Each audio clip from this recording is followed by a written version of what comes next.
With that being said, Pastor Barry had asked me to share. Well, he'd asked me to share, and our sermon series, of course, has been, as we started last week, on idols. And he laid a great foundation. So if you missed last week, make sure you check that out on cometolivinghope.com or YouTube. And if it's not up there, find my phone number, bug me, harass me, I'll make sure it happens. Same goes with this. If you really like today's message and you want to share it with someone, bug me, harass me. It should be there by Tuesday morning at the latest. With that being said, he asked me to speak on this sermon series, and I was super excited because the idea of idols is something that as a youth pastor, I see these kids give into all the time. So I was like, yeah, that's great. And then he said, what about culture? And I said, yep, absolutely, because, I'm the young, hip youth pastor, and I know all about the culture. And that is not the case, by the way. However, what is the case is my family tends to, I've shared this before, on Sundays we do dinner, and then afterwards sometimes there's a game. Well, there's two games in my mind that have kind of been vetoed, one by me. We will never play Monopoly again. It's too long, it's too boring, too many fights, too many rules, too many this, that, and everything. And the second one, I'm pretty sure my family has said, because they hate playing this game with me, and that's Trivial Pursuit. Specifically, the pop culture edition, just because for whatever reason, this silly brain remembers silly things. Dates, batting averages, musical artists, producers, you name it. I don't know why, but this brain keeps it. I couldn't tell you what I had for dinner last night, but I could tell you who won the 1989 World Series. Go A's. Anyways, hey, easy, bro. Anyways, with that being said, this idea of pop culture is kind of ingrained in my brain, and so because of it, I tend to kind of be connected to pop culture. I kind of know what's going on. I don't watch or have I ever caught up with the Kardashians, but I do know that they exist.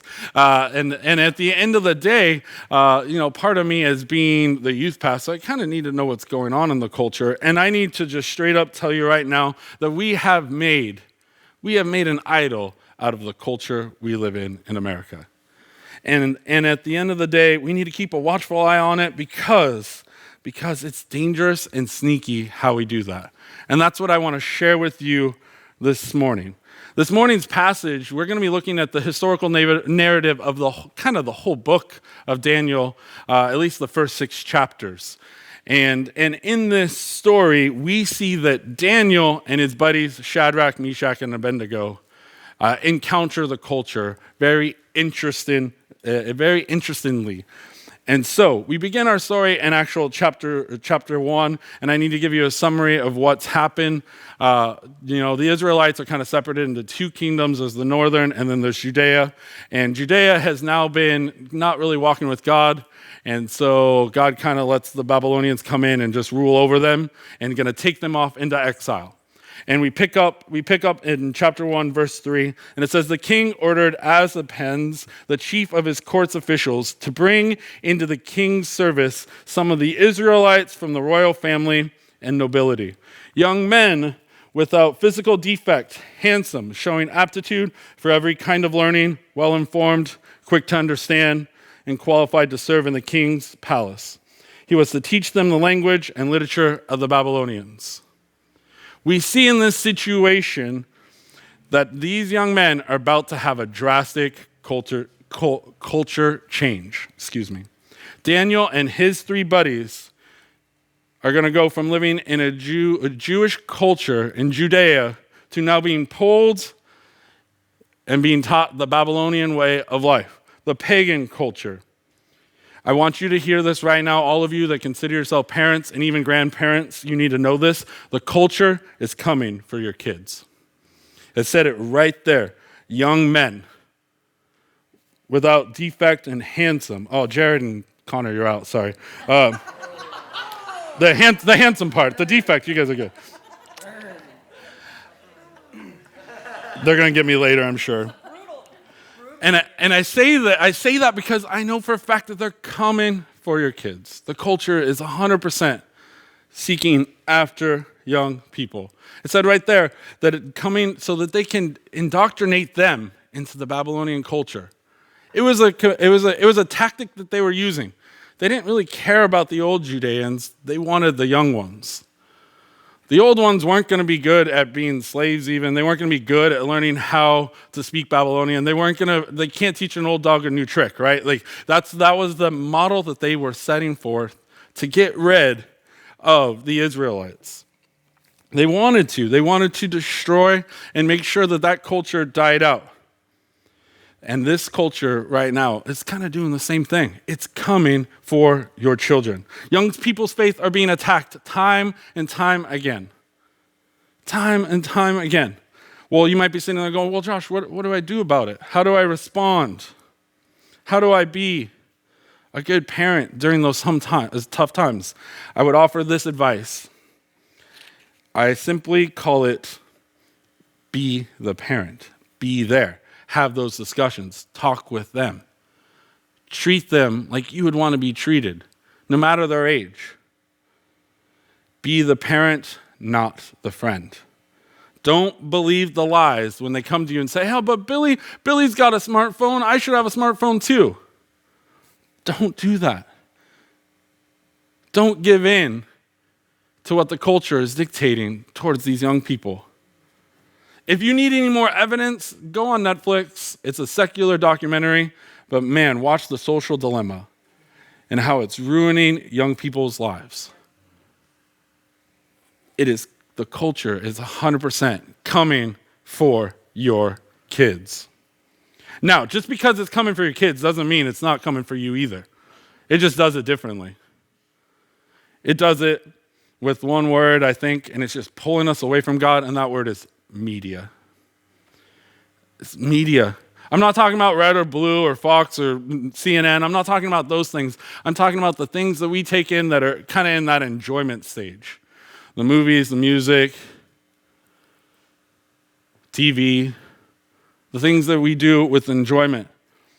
Things that you watch on TV or Netflix or movies or music that talk about this certain subject, that talk about, kind of the unrighteousness things of the life, would never be talked about 20, 30 years ago. Yeah. It wouldn't be. Are we more politically correct? Maybe, I don't know. But I do think the things that you watch and consume and are part of your media would never have happened even 20, 30 years. It's just kind of been slowly chipping away. And the media is out to just lower our standards of righteousness. It's out to just chip away and lower the fact that it's okay to watch that or listen to this or do that or whatever the case may be. And it presents itself in a way that influences you and the choices you make. Here's what that looked like in Daniel's life. This is still chapter 1, verse 5. The king assigned them a daily amount of food and wine from the king's table, and they were to be trained for 3 years. And after that, they were to enter the king's service. The king goes, "Hey, eat and drink my wine. Enjoy the finer things of life. Get to know all the things that I'm about, and you'll forget all about Yahweh, the God you did serve." Daniel and his buddies from that Jewish culture of one God, and they're being shoved into another culture, which caused me to realize they're dealing with a familiar situation to us. I personally believe that we have lost home field advantage. We have lost home field advantage. This nation that was founded under God has changed and is starting to run the opposite. 20 years ago, people would go to church or not go to church, but they would respect the fact that you called yourself a Christian. They had that Judeo-Christian ethic, right? That's not the case anymore. We live in a country that's going the opposite direction of God. In 2008, I had the opportunity to go to Boston on some traveling drama music ministry, and we had the day off, so I got to see the city of Boston, one of the oldest cities in our country, and we found this little church, and while we were on the tour, we were talking with the tour guide, and he had mentioned that people, back when this church was first built, desired to live next to the church because they did not want to miss the move. Something was going on at church, they were there. They wanted the convenience factor of being next door to church. They'd rather live next to the church than next to the beach, is what he said. People would build houses and they didn't care about Cape Canaveral. They didn't care about what was going on down at the docks. They wanted to be next to the church. That is not the case of what's going on now. It is clear to me that as the church was kind of the center for culture, especially in Europe, if you look through the course of history, people, music, you name it, it was all, culture was deriving out of the church. That is not the case. That is not the case in our country currently. It was the epicenter for culture, the church was, and now it's not. C.S. Lewis said it this way: a sign of a culture that has lost its faith. Moral collapse follows upon spiritual collapse. I see that in our country today. The culture is living not for God, but against God. We have lost home field advantage. That's Pastor Barry's phone for all of you, just so you know.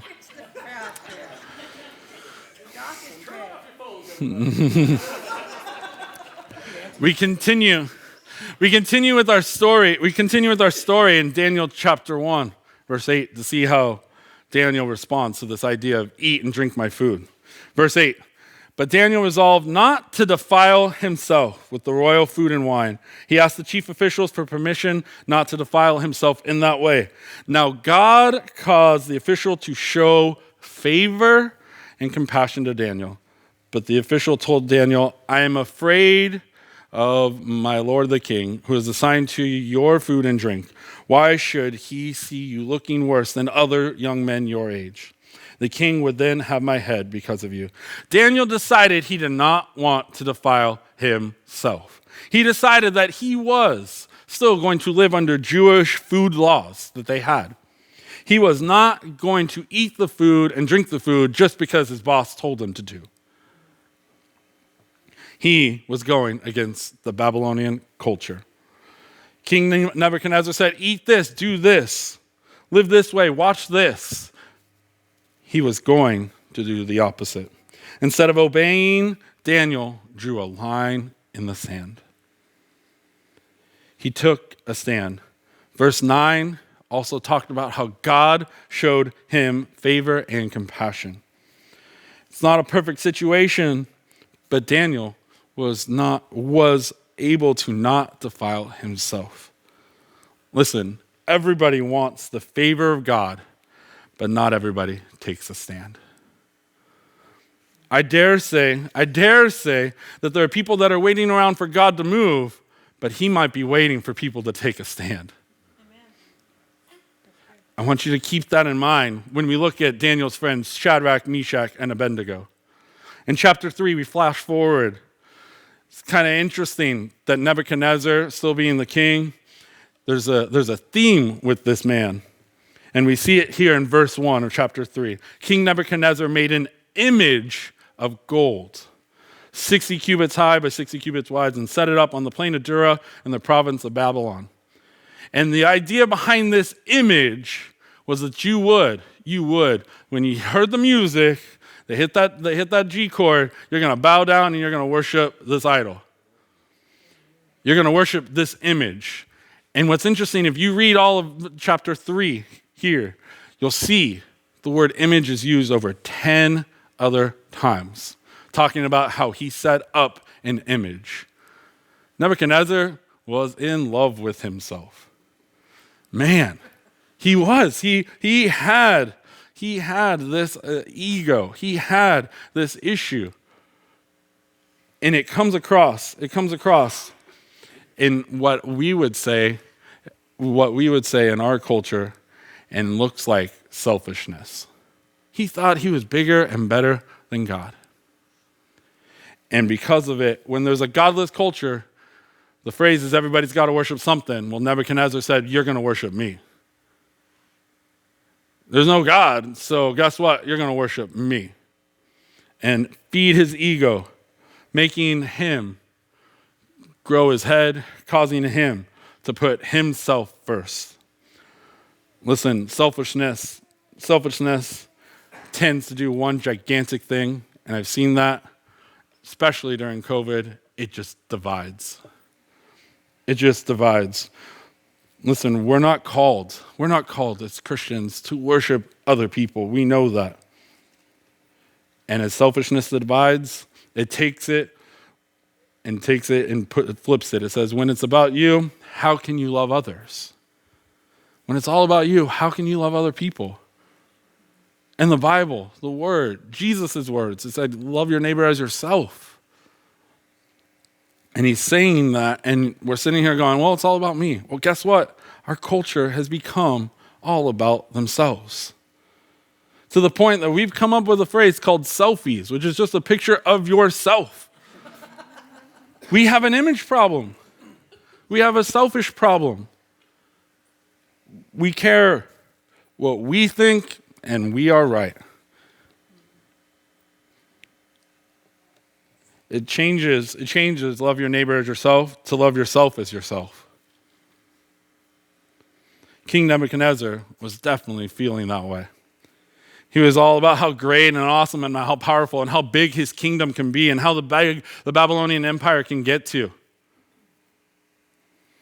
Little did he know that there's someone out there that's actually worthy of all that praise and worship. Amen. So he makes it this law. Like, guess what? This image of myself, I'm going to set it up, and you're going to hit that G chord. Everyone's going to bow down and worship me. Well, Shadrach, Meshach, and Abednego, these young Jewish boys that have been training in the Babylonian culture, they decided they're not going to do that. They realized that they got those commandments still, and we're going to listen to them. We're going to listen to them. I mean, they're already working for King Nebuchadnezzar. They realize that he's the boss. They're just not going to worship that boss. They drew that line in the sand. Nope, that's too far, king. We're not bowing down. We're not worshiping a gold image of yourself.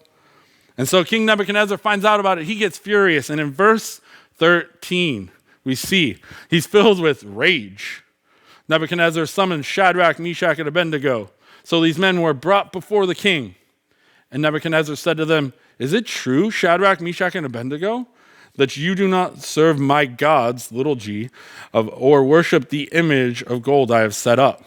He's going, hey, what's the deal? I thought we were cool. You're learning all about our culture. You're dialoguing with us. You're becoming more like us. But now you're not going to bow down and worship the image of me? I'm the greatest. I'm the best. Verse 15. Now when you hear the horn, the flute, the zither, the lyre, the harp, the pipe, all kinds of music, if you're ready to fall down and worship the image I made, very good.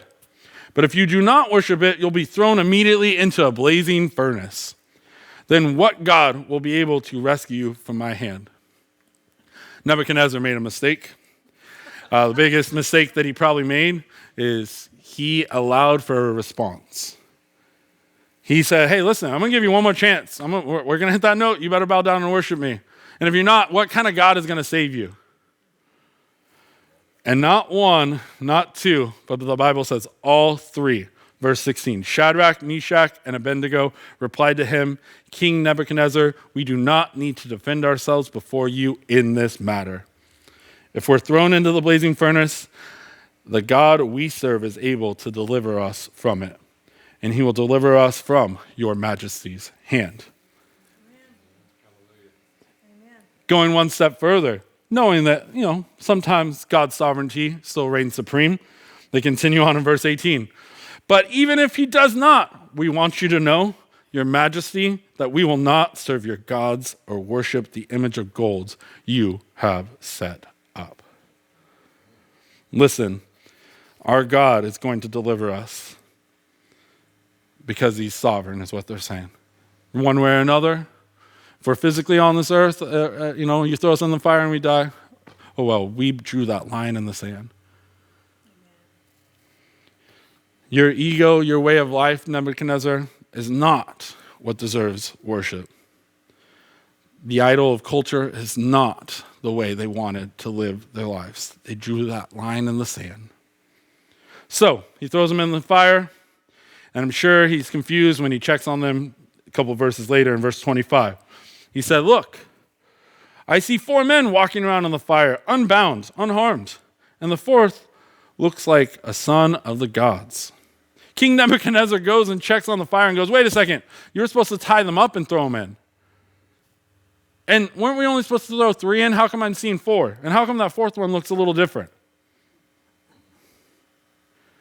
He's confused. And I'd love to tell you right now, church, I'd love to be able to say this, that if you draw a line in the sand and you stand up to culture and you're not going to give in to what the world is offering you, that you're not going to get burned, and dare I say, you're not going to be on fire. But I will say this, you need to know this, you will not be alone. Amen. Take a stand for God and you will not be alone. Taking a stand isn't the easiest thing to do. I spend a lot of time with junior highers and high schoolers, and I go, man, I feel for you guys. It's even harder. It's even harder for the young people, like we mentioned, to take that stand.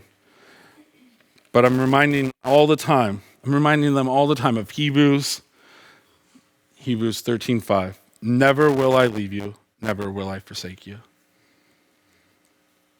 Now, Daniel found favor when he drew a line in the sand. Shadrach, Meshach, and Abednego found God's favor when they drew a line in the sand. And the worst thing about this whole situation is the king following afterwards, and Nebuchadnezzar, King Darius, he didn't learn from those mistakes. He let the culture dictate too much of what was going on. And as we flash forward to, I'm sure if you've been to Sunday school ever as a little kid, you've heard the story of Daniel in the lion's den. And what's happening in this situation in Daniel chapter 6 is Darius has been appointed king, and Daniel has risen to power amongst the Babylonians, and he's been given a position of leadership. But yet, like some of you in your workplace, you might have some haters out there. As Taylor Swift said it best, haters are going to hate.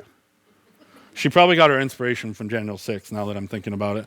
But I wonder why this king, Darius, did not learn that as the culture comes at him, that God is just bigger, stronger, and better than the culture ever is. Because in this situation, as the haters approach Darius and go, hey, listen, we're the Babylonian culture. We need to make some new laws. And one of the laws that we need to make is no more prayer. Unless you're going to pray to King Darius, no more prayer. So they feed his ego too. And he buys into that. They're taking prayer out of the workplace and school, you name it. No matter what, no more praying to the living, breathing God, only pray to me, is what Darius made as a law. Now Daniel, knowing that this law is existing, as soon as it's put to pen and it existed, he knew about it. He's a high-ranking official in the Babylonian community. Still, he decided he's going to draw a line in the sand. He prayed anyways. He didn't pray with his windows closed and his door shut either. He had his own little prayer room. He went up to that prayer room with the windows open, morning, noon, and evening. Still did his 3 prayers. He prayed anyways. He got arrested. Punishment, being thrown in the cave full of lions. King Darius in verse 20 approaches the day after Daniel spent a night in the lion's den. Said, when he came near the den, he called out to Daniel in anguished voice. He cared for him, actually. Daniel, servant of the living God, has your God, whom you continually serve, been able to rescue you from the lion? And there is no crickets after that, because Daniel is talking right back to him. He answers in verse 21, may the king live forever. My God sent his angels and shut the mouths of the lions. They did not hurt me because I was found innocent in his sight. Nor have I ever done any wrong before you, your majesty. The king is going, so you're the real Lion King. We should name you Simba. Because he's hanging out with the lions. He's completely fine. Using them as pillows probably, nice and fluffy.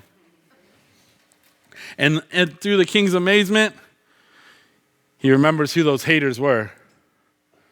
And the lions got a good meal that night as Daniel's haters were thrown into the den full of lions.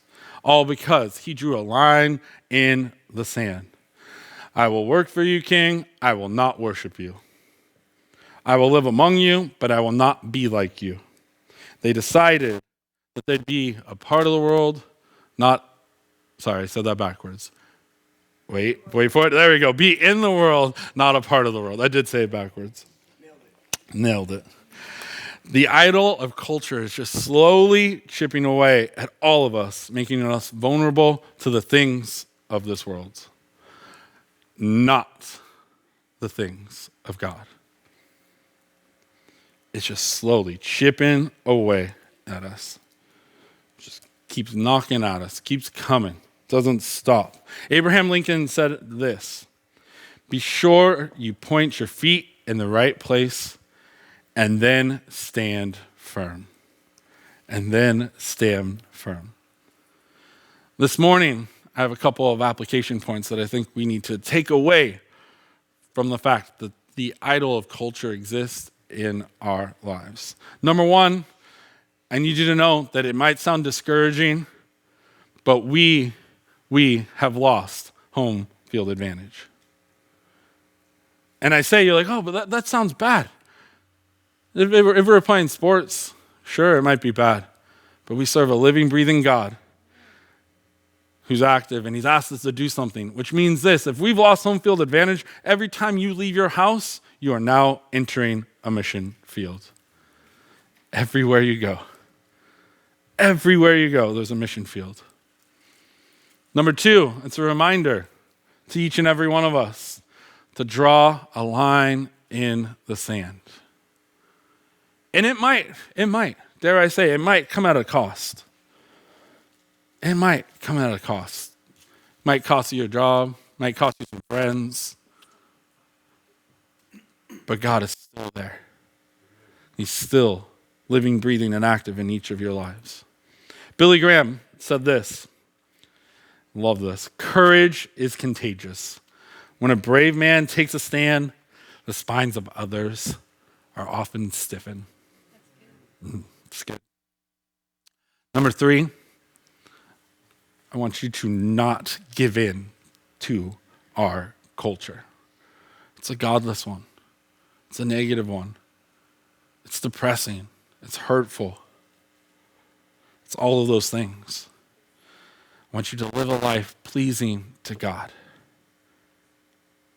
Would you pray with me? God, you are so good.